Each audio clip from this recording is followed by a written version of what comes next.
The Soviet Union prepares for the next round of arms control talks with a surprise change of its top negotiator.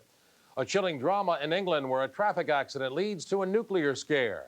And the explosive football playoffs and the Giants and the Broncos to the Super Bowl. This is INN, the independent news with Marvin Scott. Good evening. The Soviet Union is bringing in its top gun to fire the next salvo at the new round of arms control talks. Yuli in common. Yeah, it has subpoenaed him and his wife to testify in an investigation of alleged kickbacks.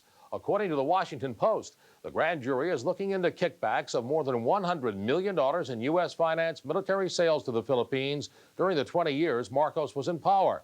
The Marcoses were served the subpoenas December 20th in Honolulu, where they're living in exile.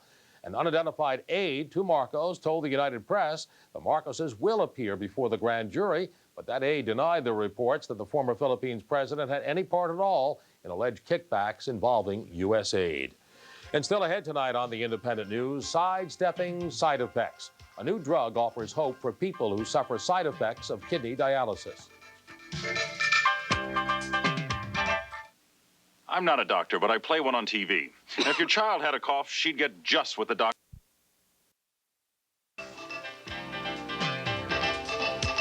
INN's Health Beat was brought to you by Advil.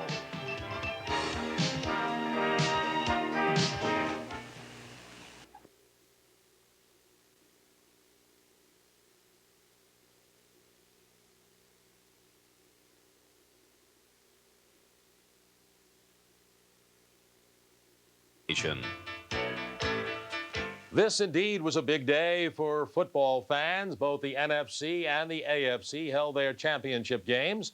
First up was the American Conference, where the Cleveland Browns hosted the Denver Broncos. The Browns took the early advantage on a 6-yard Bernie Kosar to Herman Fontenot touchdown in the first period. But Denver came back, and after closing the gap to 7-3... Advertising on cable is becoming big business. We're pleased with the development to date. Channels Magazine, a cable trade publication, reports that revenues from cable advertising hit almost $1 billion in 1986.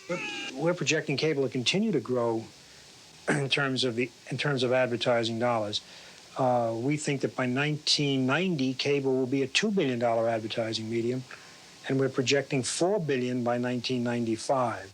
Revenues from cable advertising have clearly shown an upward trend, but a great deal has happened in the cable industry over the past 6 years to make that so. The networks were around for 30 years, so the habit of putting almost all of your dollars into network television held true. And we had to go out and really pioneer and prove that cable could be a major part of an advertiser's budget. The several years of research clearly documented audiences that were not only large and measurable, but of very high demographic quality. That basic fact, I think, has driven our business in the right direction.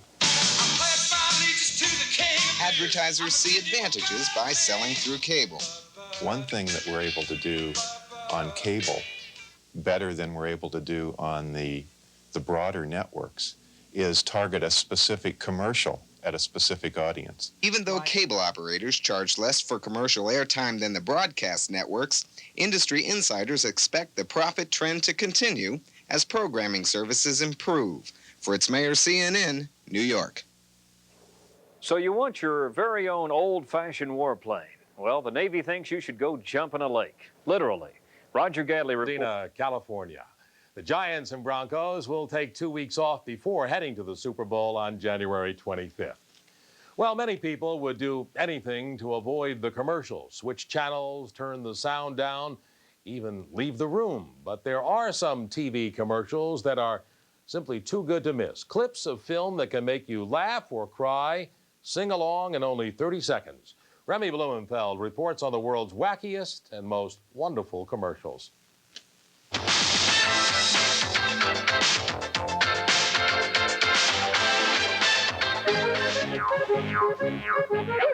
Mangio macarono capriccio. It's called Canned Goods. More than 100 award-winning TV commercials from around the world, strung together to make a feature-length movie show that offers 100 humorous insights into different styles of life.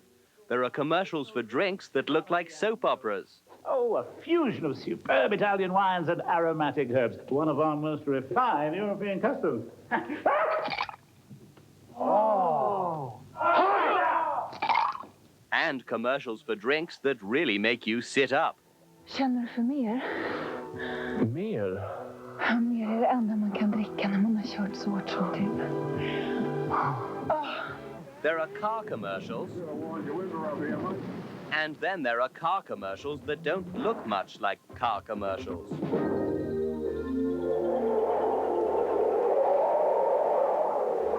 J'avais enfin trouvé la partenaire idéale. Côté GTI. And few advertisers could resist the lure of a hot tune with a catchy rhythm to help sell their product MTV style.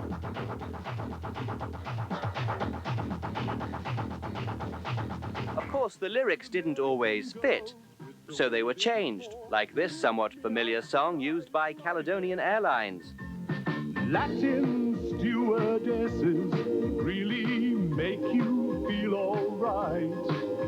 And the German girls really do their best to keep their passengers warm at night.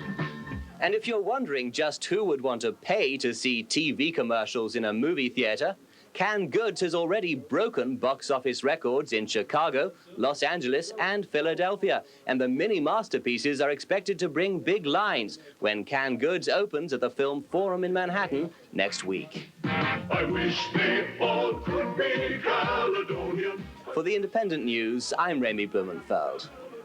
And time for us to pay some bills around here and take our commercial break. That is the Independent News for Sunday, January 11th. I'm Marvin Scott in New York. Thanks so much for joining us. Have a good night and a great week ahead.